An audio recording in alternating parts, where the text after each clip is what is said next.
and welcome. Thank you all for being here. Hope that you all had a good first day.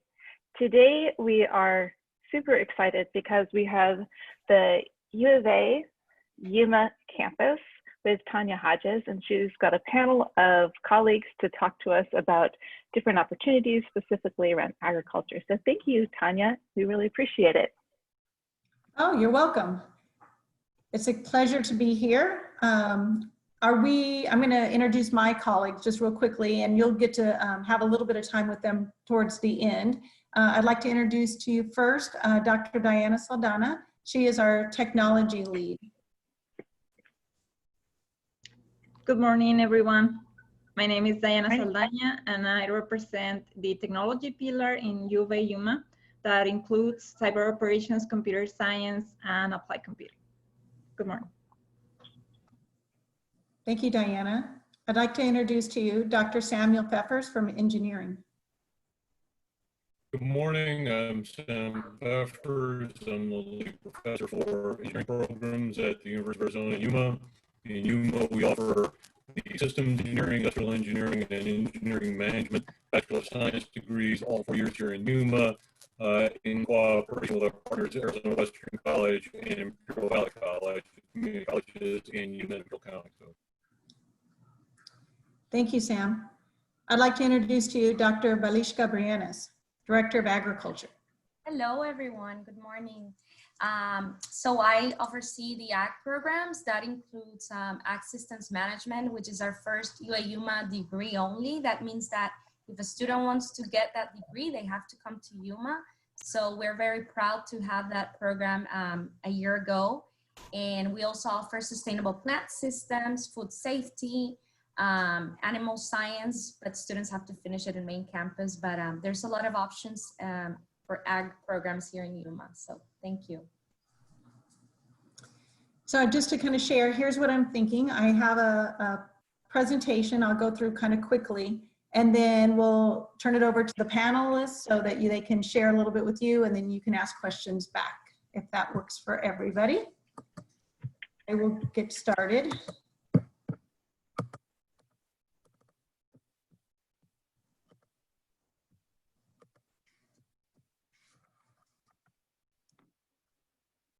So again, thank you for having us here today. I want to share a little bit about UA Yuma, but more important than UA Yuma, because you're going to see a lot of it is more about preparing students for the future of work.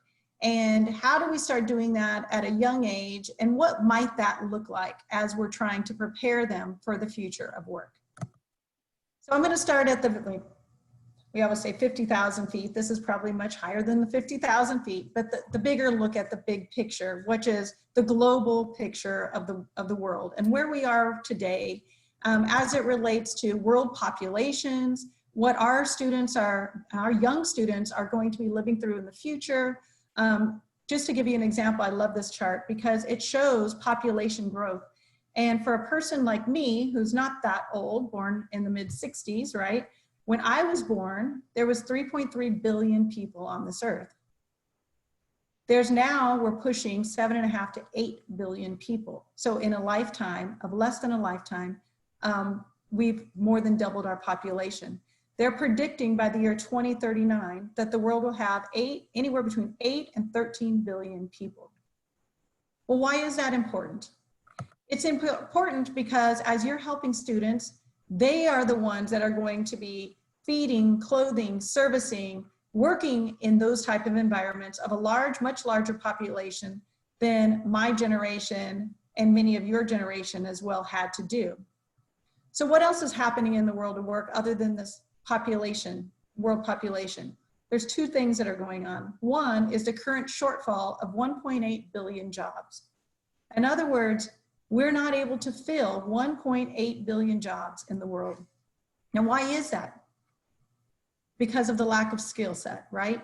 People not having the skill set that industry is looking for at that time. The other important thing to take note of is that there's 2 billion jobs that are going to be disappearing by the year 2030. as students are taking and picking and choosing their job, as educators, we need to help them and direct them by looking at the type of jobs that will be available to them. At one time, there was actually a degree called typewriter engineer. Many of you might remember the typewriter, right? How many typewriter engineers do we need in this world today? Not that many. So again, two things to kind of take note of. What else is happening in the world of work? And I'm going to give you just an example. The automobile going driverless. Look at all the jobs that are going to be disappearing, that they're predicting will be disappearing due to the automobile going driverless. That includes, I thought was interesting, fewer doctors and nurses because we'll have fewer accidents. So we will not need as many doctors and nurses, which was kind of interesting that they have that as their prediction. But in change, yes, some work is disappearing, but other work is appearing. Bye-bye. So going driverless has created new jobs like dispatchers, traffic monitoring systems that are totally automated, management teams to run those, automated traffic designers, architects and engineers, driverless ride experience people, operating system engineers, and emergency crews when things go wrong. So again, as one type of job ends, usually it opens up a whole nother type of job. Another thing to take note of that's going on as we're working with students is the loss of jobs that are due to computerization. In other words, there's going to be, again, a large amount that's going out and more new jobs being created. There's going to be jobs created that when you're working with students that have not even existed today. And again, I like to use the example when I work with my students, I didn't get a cell phone, or I didn't have a cell phone until I was 32. Why was that? Not because I couldn't afford one, but because they weren't created yet. So we have to help frame out what the world will look like with our students as they're dreaming and trying to figure out what exactly they want to do as they grow up. Some other jobs that are forecasted to disappear over the next 2 decades. So you can see the list is pretty long. Areas that are forecasted though to remain safe.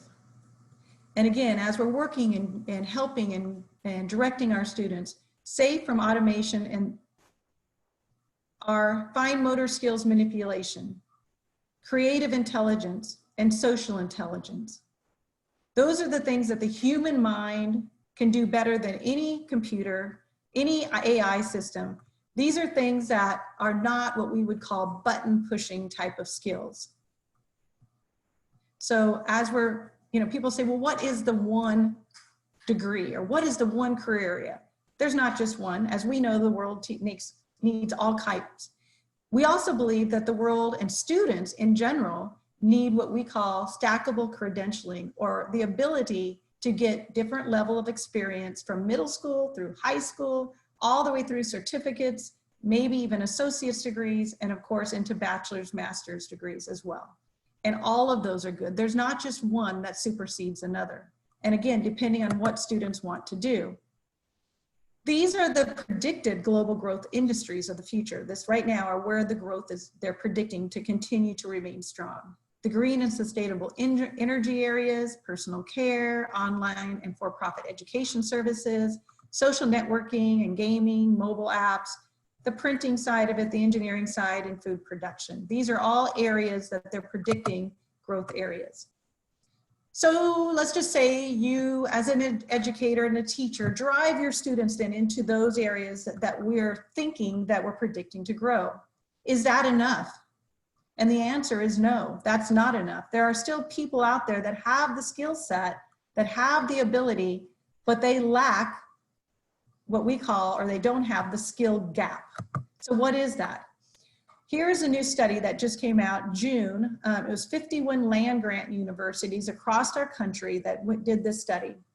And they worked with employers, alumni, students, and faculty to recognize and rank the preparedness, importance of preparedness as they're working about decreasing the skill gap. And as you can see, looking across, I will have this available so I can share it later if anybody wants to download the study and read it. It's very interesting. But the types of skills in the skill gap include things like understanding the role of the workplace and having students have a realistic career expectations.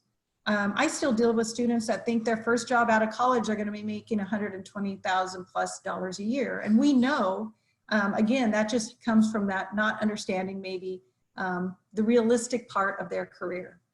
Recognizing and dealing constructively with conflict, accepting and applying criticism and direction in the workplace, listening, communication, recognizing the effects of their own decisions and their outcome, building professional relationships, navigating change, identifying and analyzing problems, transferring a knowledge from one situation to another, and being able to ask good questions. Some of these skill gap areas are also words that we would call the soft skills, right? Some of them are also not just knowledge itself, but the experiences and the soft skills. This one I thought was interesting because it was the only skill set that all of them, for all the stakeholder groups, recognized, the employer, the alumni, the student, and the faculty, the importance of understanding how to deal constructively with criticism or conflict in the workplace. Again, these are type of skills that we can start working with our students, whether they're at middle school, high school, community college, or up. By building and giving activities, so these are some of the activities that increase employability skills. Work, internship, or shadowing, career and major or student organizations, being involved in FBLA and FFA and engineering club and all those type of things. Volunteering, researching with a mentor. I know I've had several teachers say, how can my middle school, I'm a middle school teacher, or I'm a high school teacher, how can I have research with a mentor? But a lot of the times, even some of the research is not so big that you can't even do it through Zoom or even through distance. International travel of any kind.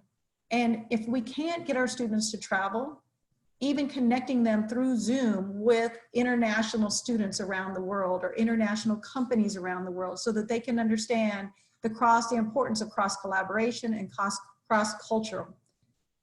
Sports, and then of course judging.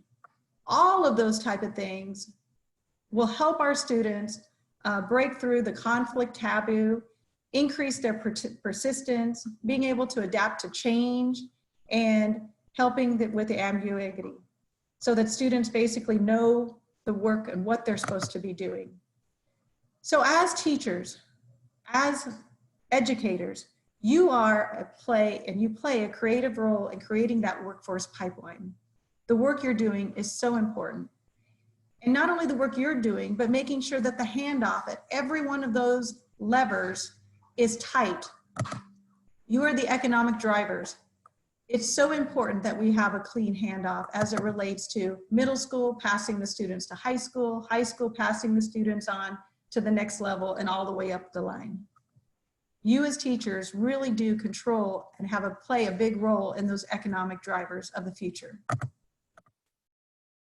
In 1961, IBM's top of the line was the Model 7030. That's what the computer looked like. And those had jobs in technology that looked very similar to this. Today, this is technology. And this is technology. And this is technology. And this is technology. So today, technology looks much different than what it did even one generation ago. And it will continue, as I mentioned earlier, to change as the world changes and as technology changes. So how do we prepare students for what the world will look like in the future when we don't even know exactly what it might look like and what the future will hold? Is it going to be something out of a sci-fi magazine or one of these comic books? It could be, but maybe it's something much more simple as we prepare students, not just for more of the foundation of what the future will look like.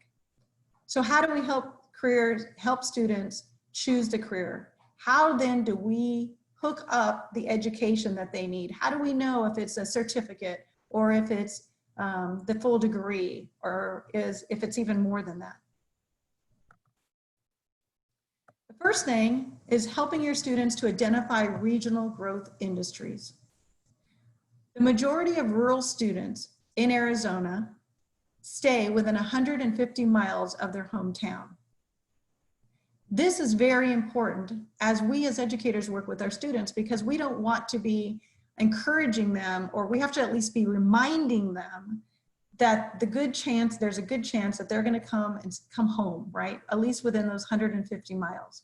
So in our area of Arizona, these just happen to be some of our regional growth areas: manufacturing, education, tech and training, property and business services, health and community services, transportation and logistics, tourism, agriculture, manufacturing, engineering, information communication and technology, and data sciences. The other area that we can be looking at as we're working with students is looking at the 16 career clusters. Again, these are on multiple websites. I'm sure most of you, especially if you're career and technical education type of instructors or applied science type of instructors like we are, know about these.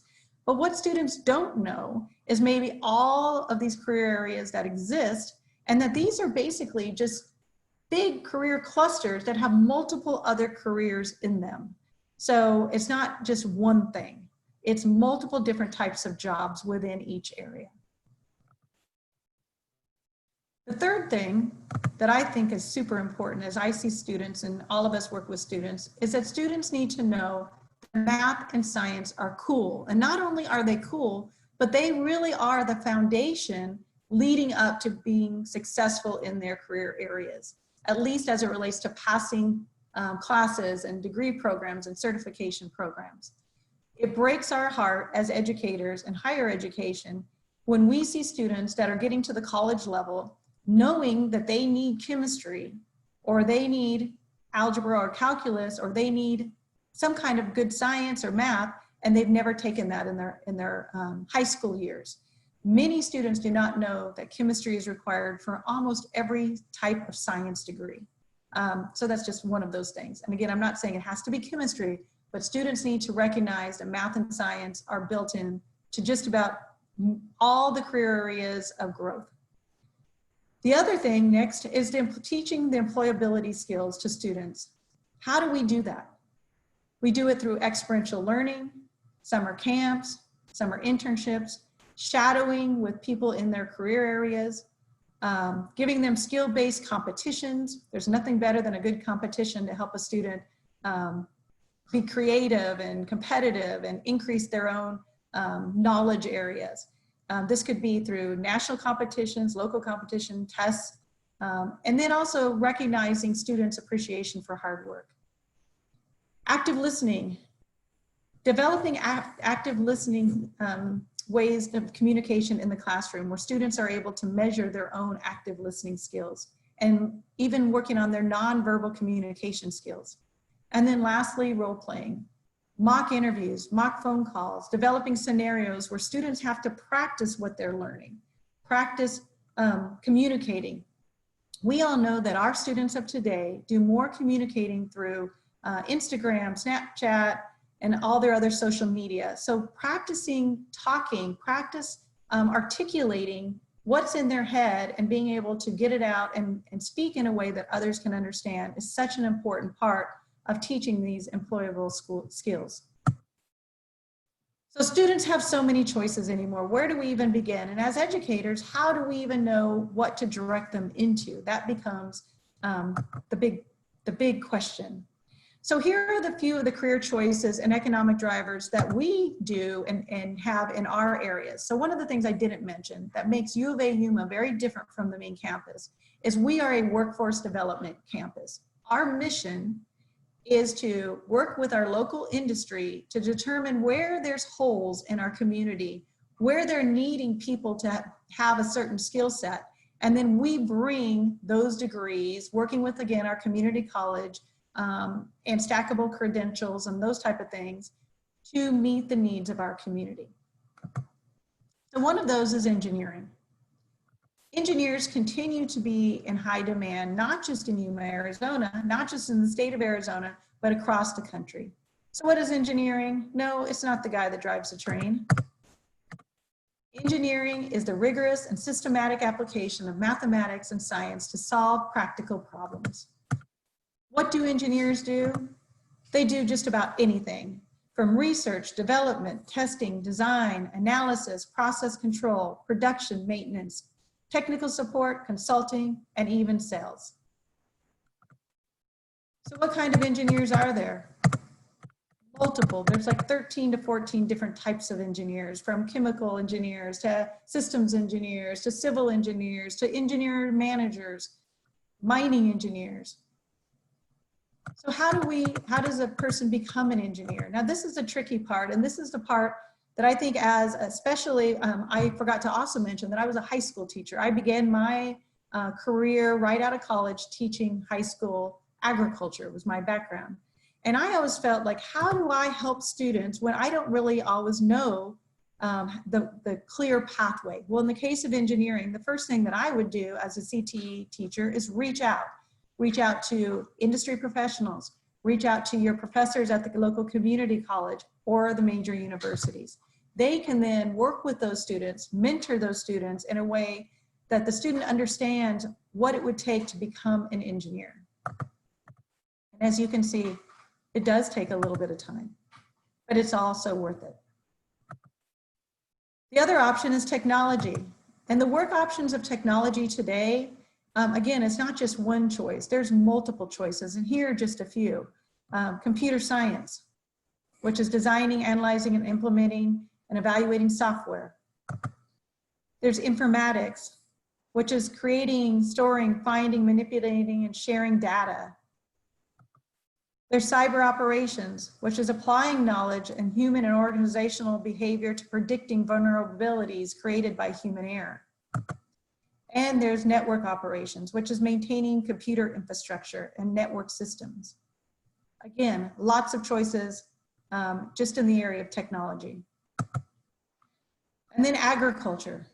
I know, especially for the metropolitan areas of the state of Arizona, they say, why agriculture? Why would I ever convince a student to want to go into agriculture? Well, again, going back to the world population chart that I showed at the beginning of the presentation, as we know, the world population is growing. The resources of producing food is shrinking, the amount of land mass that's available, the amount of water that's available. But yet people continue to eat and wear clothing. So that, as long as we keep eating, there's going to be jobs that are needed in agriculture. There's over 22,000 jobs in agriculture related to those fields that go unfilled every year. Agriculture is a great way to, great opportunity for smart young people to start careers in a field that addresses some of the world's most pressing challenges. In agriculture right now in Arizona, and particularly in Yuma, we have 100% placement. The students that go into agriculture that come out with some kind of degree in agriculture are usually placed within 6 months of graduating. So again, feeding the world, it's going to be a huge challenge, and it's going to take many of us, including not just the ag people, the engineers and the technology, all of the different disciplines working together to continue to feed the world. There's careers in ag business, ag education, animal sciences, biotechnology, environmental science, food science, plant science, nutrition. There's a lot of different areas. So again, when you say the word agriculture, there's a niche for every student with all different backgrounds. So as I kind of come to a close, I want you to think about, how do we prepare students? How do we get students to think in a way that prepares them for college and career readiness? How do I think? How do students think? Through problem formulation, research, interpretation, communication. What do I know? What should I know? Learning the content, being motivated by the content that they're learning, that it's fun, that it's active. How much time am I going to need to become certified in my area? How much energy, effort, and money is it going to take for me to become certified? What are my own personal learning strategies, or what are my weaknesses, and how can I develop learning strategies to help me be successful? How do I act? How do I take ownership of my own learning? Through curiosity, increasing my study habits, and increasing critical skills or my critical thinking skills. We don't want button pushers anymore. We need people that are going to be able to think outside the box. How do I go? How do I go to college, or how do I go on to that next step of certification? How do I increase career awareness through exploring, through shadowing, through mentorship? And how do I find the cost, and not just the cost in a way that intimidates me, but then find scholarships and grants and other opportunity to help support our students? Experiential learning is the best way to learn. It's not just through the theory. Yes, we all need the foundations, but we also want to be able to give the students a chance to learn outside, hands-on. So here's some ways that we do it, and partnerships that I thought I would share with you. One of them is called AgDiscovery Camp. It's a free camp that's open to middle school through high school students. It's 2-week, it's residential. There's 21 land grant universities across the country that participate in a partnership with the USDA to fund these camps. The University of Arizona Yuma happens to be one of the partners. Students live in the dorms with us. They get to manage their own money. We teach them how to do their own laundry. Many of the time it's some simple things like that, but we also expose them to scientists, to researchers. They get to do all kinds of things in the areas of ag business, plant science, animal science, food safety, ag leadership, and entomology. There's another camp that's out there called Safer Food Camp, and these are for students that are interested. They're early high school type of camp. We focus on 9th, 10th, and 11th graders who have an interest in microbiology, food safety, One Health. Another summer camp is technology summer camps for grades 5 through 9. Again, these are residential camps. They live in the dorms while they learn about technology. And then there's the Summer Engineering Academy. Again, for high school students, there's all kinds of, students can either pick general engineering, or they can even focus on very specific types of engineering that they're interested in studying. Most of these camps, if not all of them, have a scholarship component to it. They might have a little bit of a fee, but the students can also apply for scholarship. So with the help of our teachers, our community, our industry, students using extra support, early advising, career counseling, shadowing, academic and community mentoring, all of these items combined decrease students' barriers, helping them to achieve their career goal and their dream job of the future. Ultimately, it's not about the diploma. It's about preparing students so that they can support themselves and contribute back to society in a field that they love and they have an interest and a passion for. So at this time, I'm finished up with mine. I'm going to turn it over to the panel. And what we thought we would do, if it works out for everyone, is again, we'll have, yes. You have some. Yes, can you repeat the last phrase? I really liked it a lot. It's not about the diploma. If you could put that in the chat, if you don't mind. I will try to remember what I said. I really like that. So it's not about the diploma. I don't know what else you said about that. Right. Too often what happens is we focus on the end without really knowing what the end is. We think that the diploma is the end, but the diploma is the beginning, right? The certification, the diploma, the accreditation, whatever it is the end to leading them to this career that they love. And I will try to remember exactly what I said. But anyway, at this time, I want to turn it over to Dr. Pfeffers, Dr. Saldana, and Dr. Balishka, so they can jump in and share a little bit as well.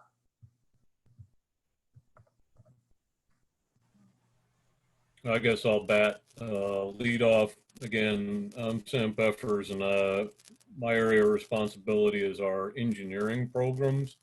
And I appreciate that. I understand everybody in the audience today is a CTE teacher, correct? Okay, so I applaud all of you for taking on the challenge of teaching the things that adults do to make a living to people that are definitely not adults. I appreciate that's its own particular challenge. As educators, I think we all appreciate the idea of developmentally appropriate education. I'm frequently asked by students and influencers and other people, you know, is engineering hard? And I tell them, yes, if you're doing it right, it is. But that doesn't mean that we can't start learning the foundations fairly early in our educational experience. Middle school and high school is not out of the question. Tanya talked about the definition of engineering being the rigorous and systematic application of mathematics and science to solve practical problems. Obviously, in middle school and high school, students have only had just so much opportunity to learn mathematics and science. The total volume of their knowledge, they've only got so deep of a well to dip into to help them solve these problems. But we can still start working on the process. And in engineering, that's the engineering design process and engineering decision-making process.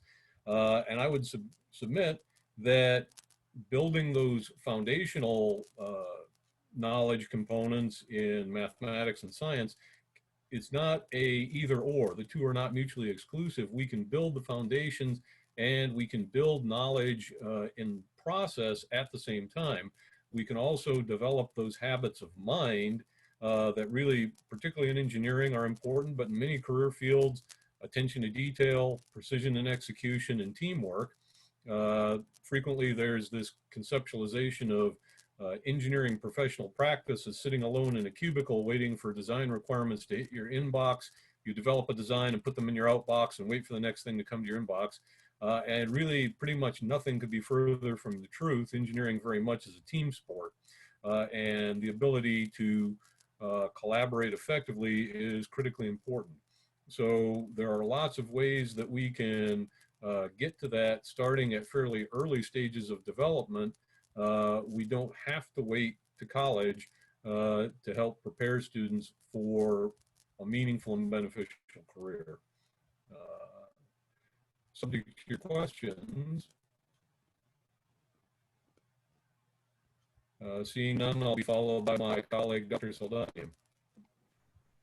Well, thank you, Dr. Burford. I can complement that.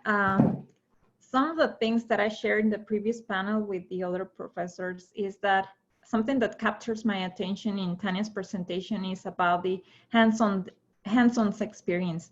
So this is I'm going to share my little experience here in U of A. So this is my first year here. I have had a 1 year with U of A Yuma. One of my biggest challenge when I started is to find internship opportunities for my students.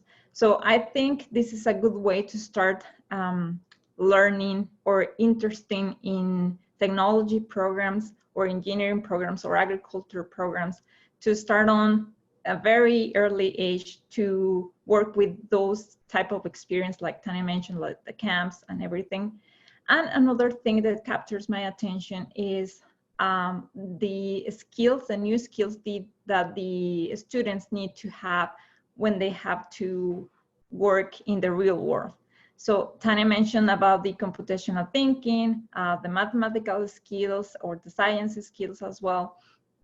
Well, I have a class here in U of A Yuma that I teach about the computational thinking. And I think this is a very good opportunity to start even with your students, like the middle school students or the high school students, to start working and creating that logic that you need to in every work, not only if you're a coder or if you are an engineering, you need that kind of logic for the real world right now.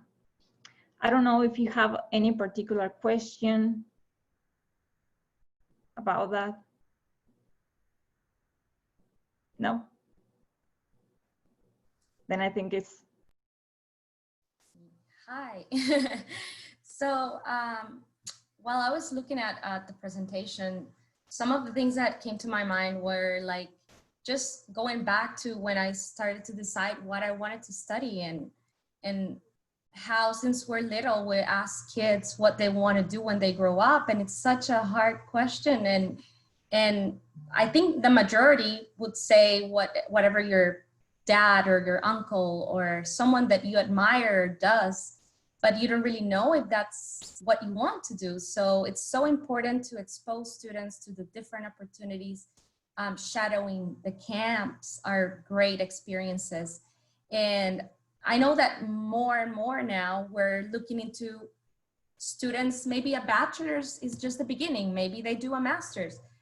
We have a lot of students that are graduating with us now that they want to continue into grad school. So we're looking into creating a master's program here in Yuma in agriculture because we're seeing a lot of demand on that. So I think that that's really important. Another piece is educating not only students, but the teachers and the counselors who are there directly with them, guiding them through the process. So what we've been doing as well is doing field trips for counselors to learn about careers in agriculture. So I think that's been very beneficial to just open up the eyes and see it's not just working in the fields, because in particular for agriculture, and especially here in our region, for example, if students have parents that worked in the field, they don't want them to pursue careers in ag because they don't want them to go through the same things they've been through, and they say, like, you know, you have to find a job at an office or something, but there's so many different options in working in ag that you can even work in an office if you wanted to. So I think that's something really important. And then the last thing I wanted to mention was the soft skills. So we saw how that study really gave emphasis on the importance of soft skills.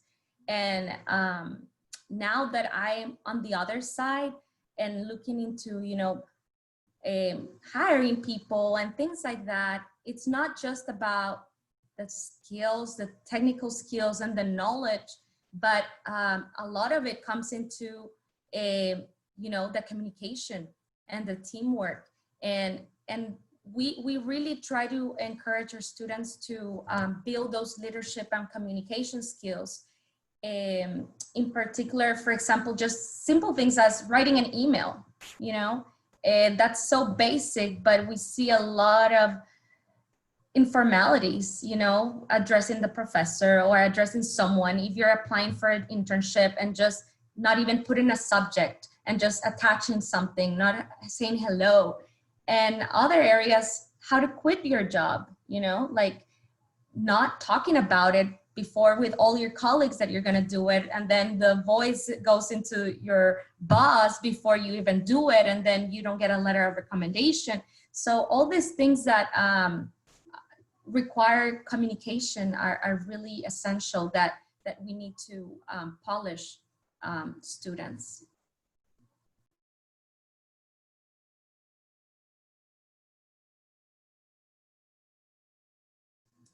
And we're open for questions or comments. I think there was a lot of useful information in your presentation, Tanya. Is there a way you could maybe share it out to everybody? I'm not sure if that's a possibility. Yes, it is.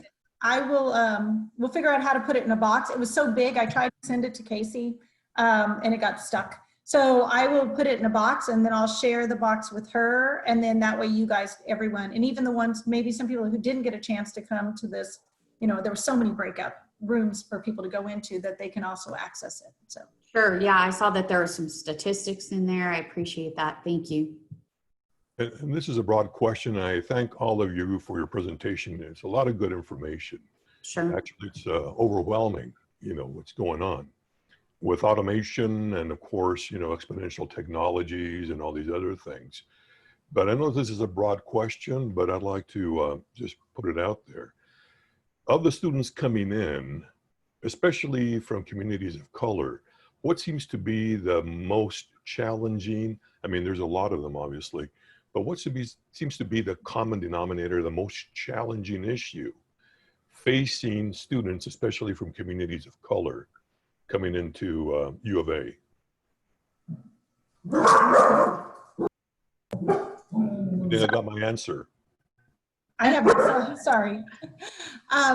Well, so my dissertation and my research is exactly on that. And it relates to Yuma and Imperial County in particular and students' perceived barriers. I can also share that with the group. So if anybody's interested in learning a little bit more about that. Right now, there are several different areas of barriers, but family support continues to be one of the greatest barriers, because a lot of the times, especially in our communities, they're the first generation in their family to go to college or even get any kind of credentialing above high school level. So there's a disconnect. Work has more priority than going to school. We have some of our students in Yuma that cannot tell their parents they're going to school, because it's looked upon like, what, you're going to school? You should be working more. You know, if you have that much time, you should be bringing in more money. So that's one of the other areas. And then mentorship, not having anyone or knowing anyone that has completed their degree. So they know their teacher, they usually know a policeman, they know their doctor or their nurse, and then in our area, they know Border Patrol. Those are kind of like when you say, what type of people go to college? Those are the ones that they list. They don't realize that there's so many more opportunities. And even like we said in my presentation, it might not just be an engineer, maybe it's a civil engineer that you want to go and be with. And you don't know a civil engineer, right? You don't know the connection to go and say, can I shadow you?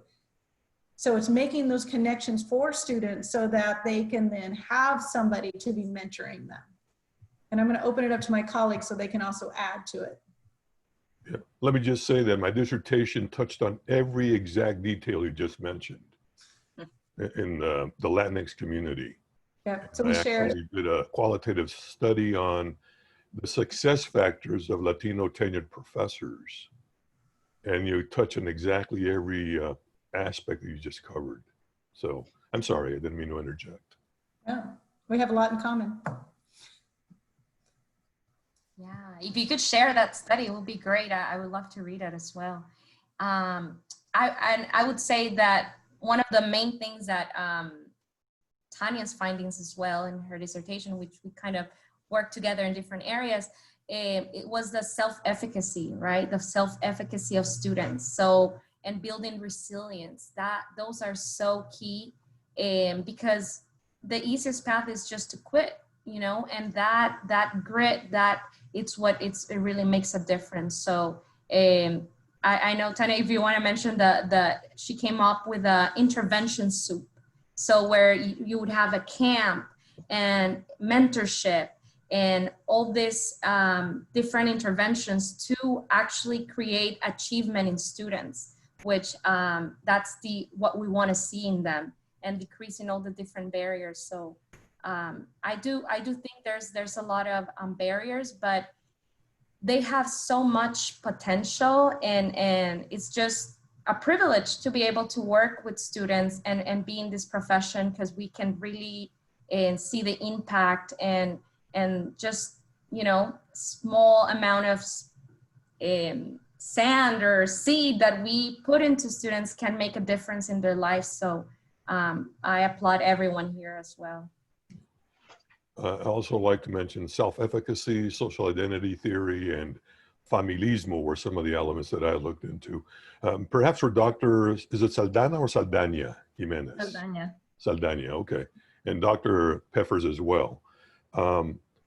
When you have these communities of color coming in, what is their competency level when it comes to mathematics and science? I know Dr. Peffers talked about that, you know, but are they really prepared to actually take that step, if you will, you know, to the college level?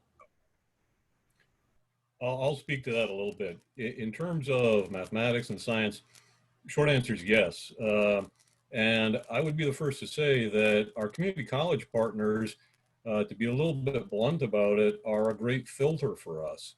If you're studying engineering, upper division undergraduate engineering in Yuma, you're committed.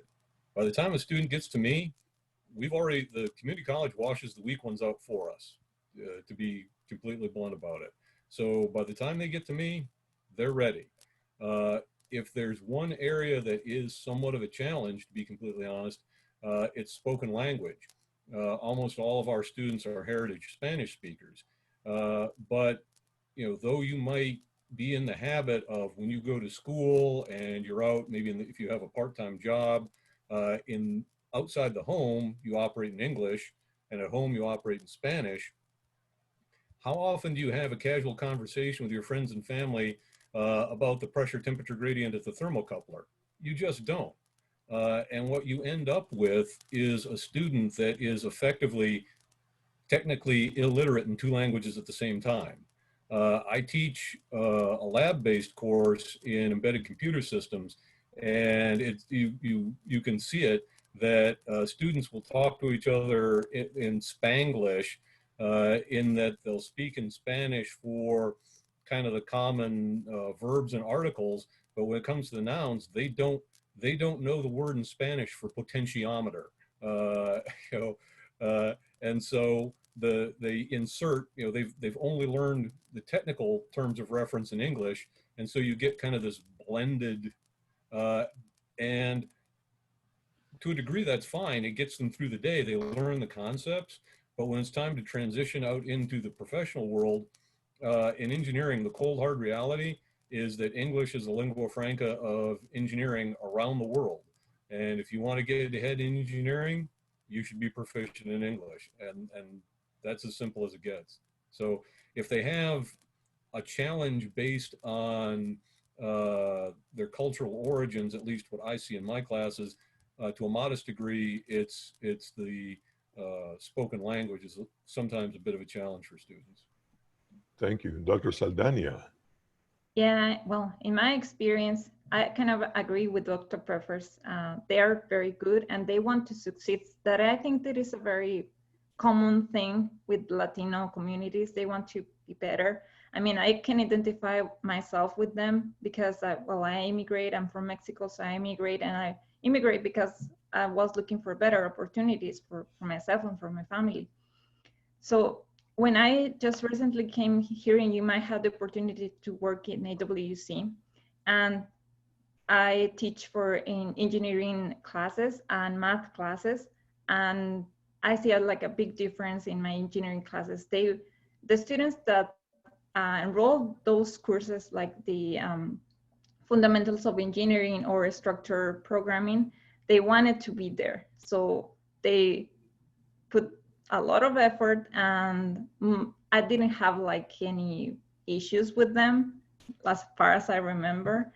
And also when I changed my work, and I work for UVA right now. So mainly my courses are like for programming. So I think the majority of my students are Latinos, so they speak 2 languages. So programming is kind of easier for them because it's to learn another language. But I always say that, like, to my students, you're learning another language. Like if you learn Spanish, if you learn English, you have to know the syntax, you have to know the lexemas, and you have to apply them to talk with the computers. So this is part of my experience, but so far, so good. Well, thank you. All this is really good information because I teach engineering, so and I have like students from all different backgrounds, languages, but this is kind of just to expand on Javier's question. So I teach high school, and it's engineering and robotics. So we're always trying to build our program. I have a problem trying to get, we call them non-trads, so non-traditional students, trying to bring females, even though I'm a female teacher myself. And that's a problem we have like statewide, trying to build that. How do you guys bring, I can imagine at the university level, you guys have the same problem. How do you guys build your program of females in your, do you guys have the same problem?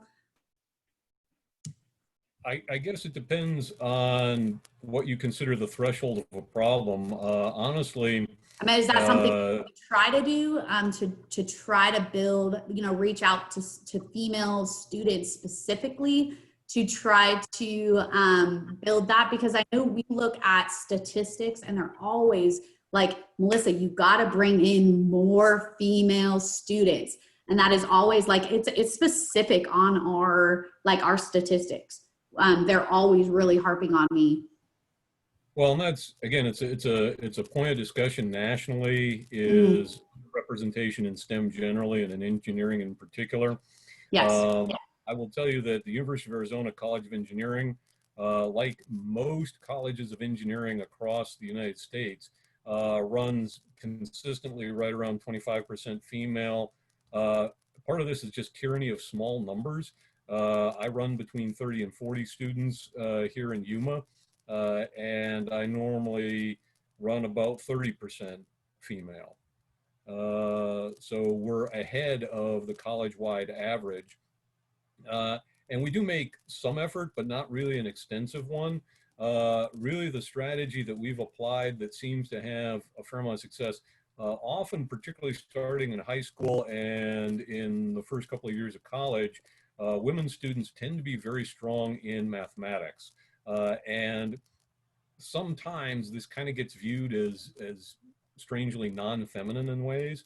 But if we talk to women students about, if you like math and you're good at math, what can you do with math? And particularly the majors that we have here in Yuma, systems and industrial engineering, when we talk about engineering being the rigorous application of mathematics and science, well, the mechanical engineer applies the science of mechanical physics, and the chemical engineer applies the science of chemistry. Well, systems and industrial engineers, we're kind of the guys that apply the math. Basically we reduce everything to numbers and then we can engineer it from there. That's our approach.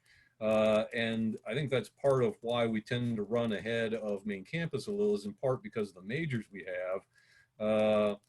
We just see that there are a lot of young women that are very proficient in mathematics. So presenting to them a career path where the thing that you're good at, the thing that makes you special, can also lead you to a meaningful and rewarding career, that's not a tough sell.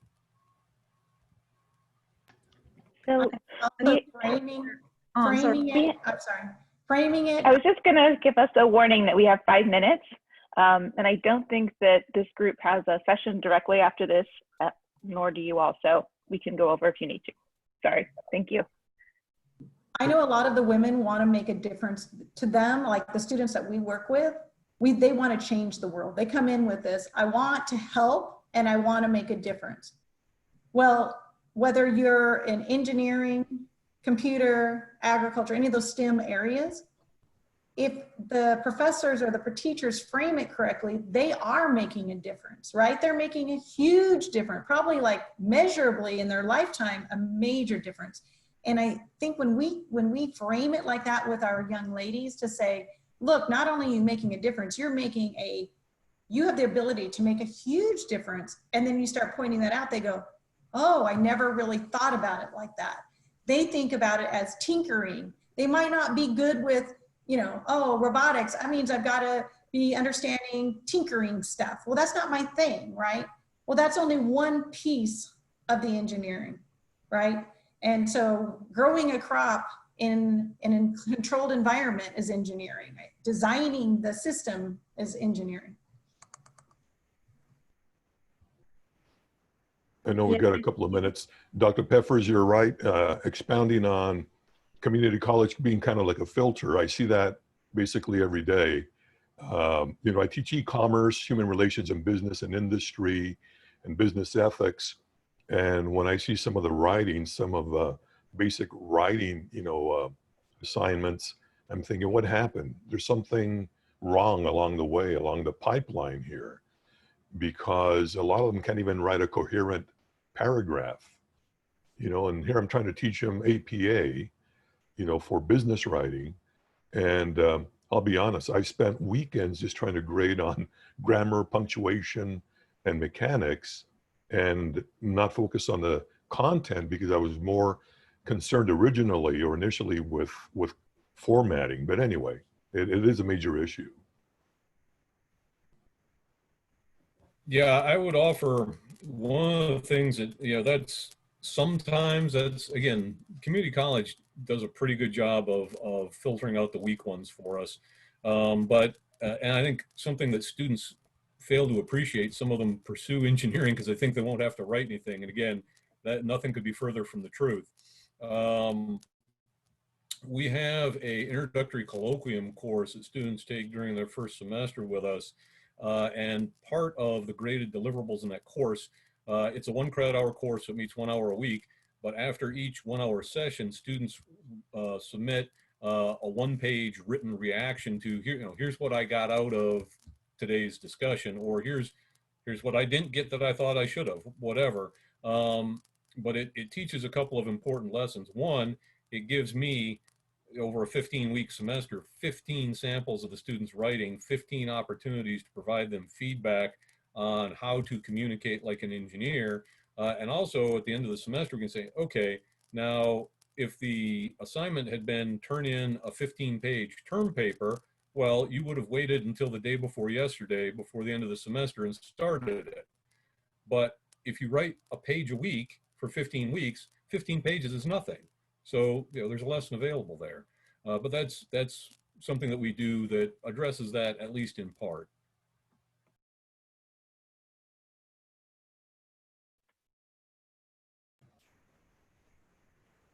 Any last questions before we wrap up the session?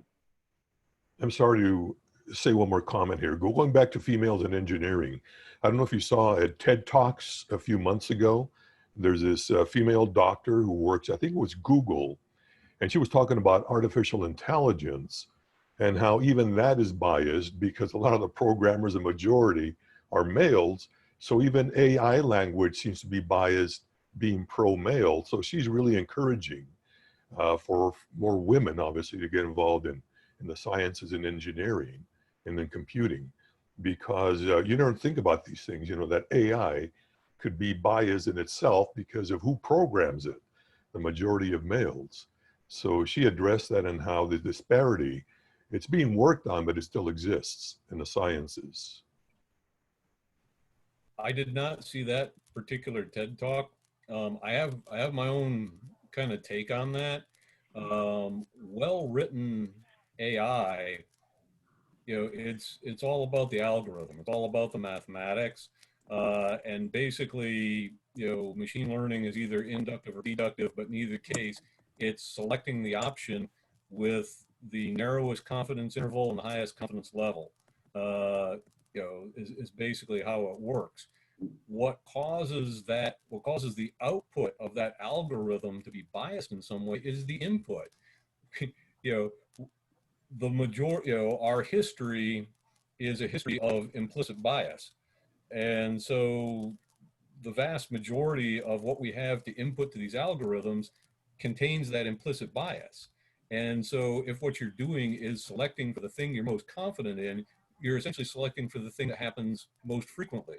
And if what happens most frequently is implicit bias in your input, well, naturally, you're going to get implicit bias in your output. It's not, in my opinion, it's not really the AI itself that's doing it, but what it has an amplifying effect, because the way machine learning and AI works is it basically either inductively or deductively deals in commonalities. So whatever you've got the most of is what you get more of, if that makes any sense. So these are super interesting conversations, and one maybe we can engage our students in more, because maybe those are ways to get them to see themselves in these challenges that we have. So thank you all so much for your time today. We really appreciate it. This was a great session, and Tanya will look forward to those slides when Casey's able to share them. So thank you all so much. I'll stay on if you have any questions or needs, teachers. Thanks. Thank you all. Beautiful presentation. Thank you so much. Thank you, Tanya. Thank you.